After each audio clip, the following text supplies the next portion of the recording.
Welcome to People, Places, Planet Pod, the official podcast of the Environmental Law Institute, a nonprofit, nonpartisan organization working to ensure a healthy environment, prosperous economies, and vibrant communities founded on the rule of law.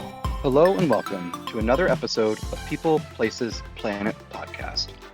My name is Dominic Chicatano, and I'm a research associate here at the Environmental Law Institute, or ELI. Hurricane season is in full swing, and this year is unlike any before. A recent article from the Weather Channel entitled "All the Records the 2020 Hurricane Season Has Broken So Far" explains a number of reasons why. Through September 21st, the Atlantic hurricane season has seen 23 named storms, including 8 hurricanes. This meant that for only the second time in its history, the National Hurricane Center exhausted its regular list of 21 names and began using the Greek alphabet. 9 of these named storms have made landfall in the U.S., tying 1916 for the most on record, and it appears that the season could continue on for months. What is driving this year's record-breaking Atlantic hurricane season? And what implications is it having on coastal communities in the Gulf of Mexico states of Texas, Louisiana, Mississippi, Alabama, and Florida? Today, I'm here with Amy Reed, who directs ELI's Gulf of Mexico program. Amy's joining us today to discuss the 2020 hurricane season and what it means for those who call the Gulf home. The ELI Gulf of Mexico team works to support effective, long-term restoration in the Gulf of Mexico region that is shaped by meaningful input from the region's residents and communities. In the 10 years since the Deepwater Horizon oil disaster, with support from the Walton Family Foundation, ELI has served as an educational resource by analyzing the complex Gulf restoration and recovery processes and translating them in accessible and comprehensible ways for a variety of stakeholders. Thanks, Amy, for coming on today to talk a little bit about the 2020 hurricane season. I think this is a pretty timely conversation, and I'm looking forward to getting into it. So am I. Thanks for having me, Dominic. So before we touch on this year's quite unprecedented hurricane season, can you tell me a bit about some of the main goals of the ELI Gulf program? Sure. So through our work in the Gulf, ELI hopes to help strengthen long-term capacity in Gulf Coast communities, and in particular minority and underserved communities that are battling environmental injustice, to follow and to actively participate in the restoration and recovery efforts that shape their own environments. So we host community workshops, facilitate collaboration, and produce educational materials and other resources that are aimed to inform and equip people to engage in the ongoing processes, with the goal of ensuring the communities themselves and our local partners remain in the actual decision-making and leadership positions. Thanks for that context.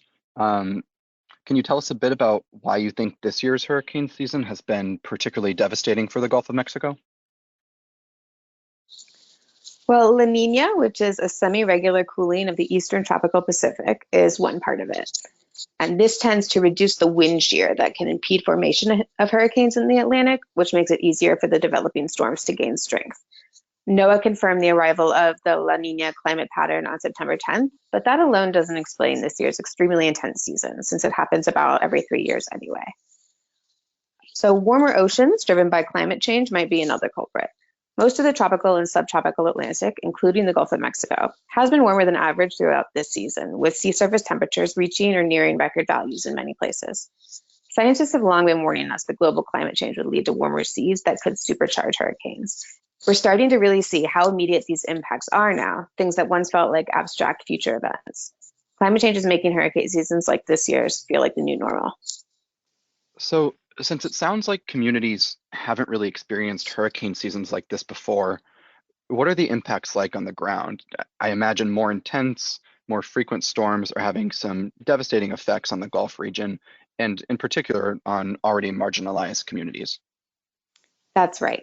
This year's storms have together caused dozens of deaths, countless injuries, and billions of dollars in damages to infrastructure. It's also important to keep in mind that disaster and emergency resources are stretched extremely thin this year as a result of the coronavirus pandemic. Unfortunately, some of the areas of Texas and Louisiana that were struck by Hurricanes Hannah and or Laura this year have also suffered spikes in their COVID-19 cases and related hospital admissions. So there are concerns over the capacity of the health system to respond to additional stressors related to these hurricanes. Areas hit by Laura and Beta also include regions of the continental U.S. that have some of the counties and parishes with the lowest median income in the country. These areas are highly dependent on subsistence work, manufacturing, oil and gas, and other industries that can be deeply affected by hurricane-related disruptions. They also have some of the lowest road and public transportation densities in the US, making it harder for people to get to the resources they need and conversely for the resources to reach the people. Many of these communities can be considered environmental justice communities, as you alluded to, where folks suffer disproportionate environmental harms and risks and don't tend to enjoy their fair share of environmental benefits either. Thanks, Amy. So, as these already quite vulnerable coastal communities in the Gulf of Mexico work to recover from past storms and prepare for those that are yet to come, what do you think are some of the most important considerations?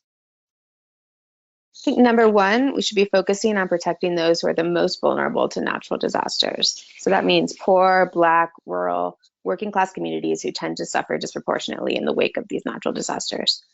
It's also important to implement adaptive governments or adaptive management, which is an intentional approach to making decisions and adjustments in response to new information and changes as they occur. So adaptive management activities include monitoring, modeling, data collection, targeted investigations, all of these things that can help reduce uncertainty and respond to changes on the ground.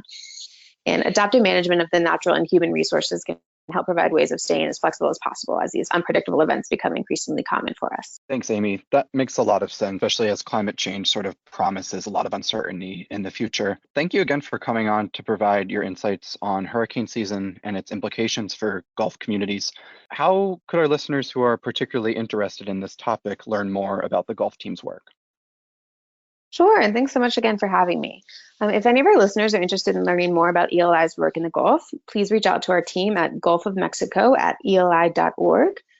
Folks can also visit our website at eli-ocean.org/Gulf for more information on the restoration processes that are taking place in the wake of the Deepwater Horizon disaster. There's also a place there to subscribe to our monthly newsletter where we share new fact sheets, blogs, and other updates from the team. Thanks again, Amy, and thank you to our listeners for tuning in to another episode of People, Places, Planet podcast. Thank you for tuning in to People, Places, Planet Pod, brought to you by the Environmental Law Institute. We would like to hear from you, so please send us your questions, comments, and ideas to podcast@eli.org. And if you're interested in learning more about our work, attending one of our events, reading our publications, or becoming a member, please visit our website at www.eli.org.